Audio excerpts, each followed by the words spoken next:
কিছু কর্মীর মাধ্যমে এই ধর্ষণের ঘটনা। ইসলামী ছাত্র শিবিরের secretary general Nurul Islam Saddam ৯ March একটি দলকে ইঙ্গিত করে বলেন তাদের কিছু কর্মীর মাধ্যমে ধর্ষণ লুটতরাজ ঘটছে।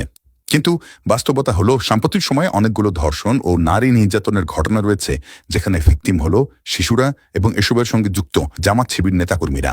১৯ জানুয়ারি যুগান্তরে প্রকাশিত সংবাদের শিরোনাম, ছাত্রীদের যৌন নির্যাতনের অভিযোগে জামাত নেতা বহিষ্কার।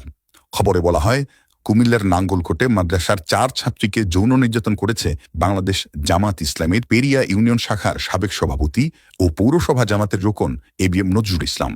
মহেশপুরে ধর্ষণ চেষ্টার অভিযোগে জামাত নেতা আটক, এমন শিরোনামের বিস্তারিত প্রতিবেদনে লেখা হয়েছে ২০ ফেব্রুয়ারি ঝিনাইদহের মহেশপুরে ১০ বছরের এক কন্যা শিশুকে ধর্ষণের চেষ্টা করে স্থানীয় জামাত নেতা মুসলিম উদ্দিন। তাকে আটক করে পুলিশে দেয় গ্রামবাসী। প্রতিদিনের বাংলাদেশে ২০২৪ সালের ৩রা নভেম্বর প্রকাশিত একটি খবরের শিরোনাম হল, দুদিন আটকে রেখে ধর্ষণ, জামাত নেতার বিরুদ্ধে মামলা।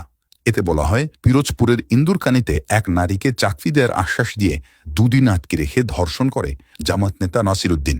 ২০২৪ সালের ১৯ ডিসেম্বর খবর প্রকাশিত হয়, মুন্সিগঞ্জ সদরে ধর্ষণের অভিযোগে গ্রেপ্তার হয়েছেন জামাত নেতা ইলিয়াস শেখ। তাকে আদালতের মাধ্যমে কারাগারে পাঠানো হয়েছে।